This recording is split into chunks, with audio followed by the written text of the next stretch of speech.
Honestly, growing up in Mumbai, you kind of don't appreciate the film industry that much. Really? Yeah, I think you grew up. Yeah, what do you feel about the film industry? Tell me that. It's definitely ruthless for people on the outside. It's very ruthless, like as in completely outside. Okay, and I would even go. But what makes it ruthless? First of all, you're for actors and young actresses, you're judged a lot based on how you look, and I feel while we're both born in Mumbai and we've gotten access, that's a blessing for us. But almost everyone in the film industry looks really good, and that's actually a very tiny part of the population. So people are really ruthless in breaking down your looks, and that can be really kind of confidence shattering for a lot of young people. That's one. I also feel people have misunderstandings about breaking into the film industry. And this comes from conversations I've had on the show with people like Ayushmann Khurrana, who said that as long as you're prepared for the opportunity will find you. And this is also something I've learned from Mumbai. Anyone can come here and establish themselves as long as they're ready to work hard. I also feel that because of the lack of jobs in the industry, especially for actors, there's a lot of people who have to go through a lot of financial battles. Like, they have to figure out where the next meal is coming from also in some cases. It is very unpredictable. Now, that's at the start. Yeah. I feel in the middle, probably the stage you're at where you have established your brand, there's a shitload of pressure. There's an insane amount of pressure to look good, to be fit, maybe not eat the things you wish for, maybe not sleep the way you wish to sleep. There's commitments all the time. People don't understand the kind of stuff that goes into building an actor's brand. Everything from PR to discipline to the sacrifices you might make in your personal life. All the parties and family get-togethers you say no to. Maybe you want to meet someone you're dating and you're too busy for them. This is my perspective from the outside after having all these podcasts and being in the media industry in general. But I'll tell you what else. I was saying before that growing up in Mumbai, I grew up in a doctor's family. Our families knew each other by the way. Pehle se. Basically, when you grow up in Mumbai, you're often caught up in the energy of the city, which demands excellence from you. And you could be a taxi driver, you could be a restaurant owner, you could be a business person, you could be Rakesh Jhunjhunwala, you could be Ananya Panday. It demands excellence of you, and it's very brutal on you. So if you don't have intentions of getting into the film industry, you kind of look at it as just a part of the city.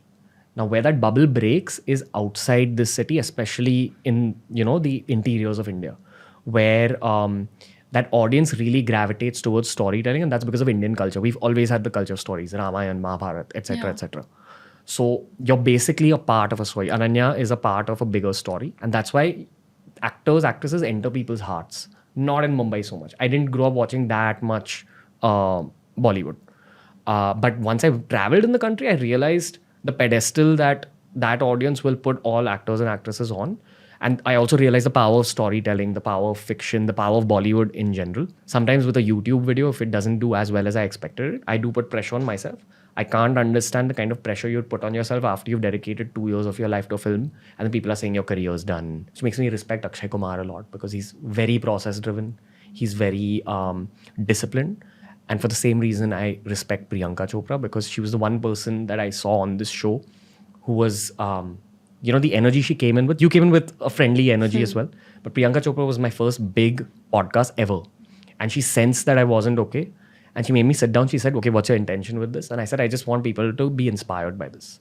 And she kind of put herself in my shoes and was very empathetic. And she gave me like the answers that she knew will help. She also gave me some advice which really kind of just stabilized my 23-year-old, 24-year-old head. So Priyanka Chopra and Akshay Kumar, I have like immense amount of respect. I have respect for all of you, but to be relevant for so long and to still be ambitious and think about what you want to do next, that's the ruthlessness. From a direction and production angle, I think it's a beautiful industry.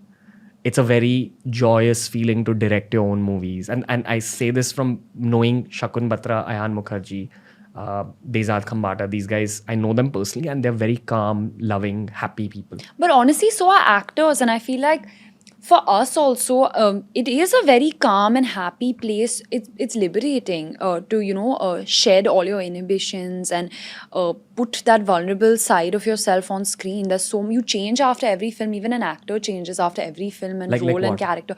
because you put so much of yourself into it, you know. You discover parts of yourself. Self-awareness. Self-awareness. Like if I'm you know, for example, this next film that I'm doing, Kho Gaye Hum Kahan, when I'm reading my character, I'm trying to think, okay, what is similar about me and this character, not just on a superficial level, but also deep down, like how are we similar? And then I would think about things like, oh, am I actually like this? Am I not like that? So you're seeing yourself, you're being very, very aware about everything in that sense. And I feel like after, you know, you perform a certain scene, there's so much you realize also. It is liberating in that sense when you have to, like, it can be emotionally draining and exhausting, but after that, you always end up feeling so much lighter because there is a part of yourself that you've shared or left behind or realized after a particular scene. What's the personal side of it? I mean, at the end of the day, everyone who you're saying is relevant even now is because they love their job and they're ambitious and they obviously have certain goals in terms of career, but then also they keep bettering themselves and growing as actors. They're there because they deserve to be there, and you know, they've gotten into everyone's hearts all over our country because there's some emotional chord that they've struck. Like I feel like as a country we're extremely emotional. Like everything drives on emotion. All the films that work are all, there's something emotion. Like I'm not talking about that melodrama in that sense, but there's basic emotion is required.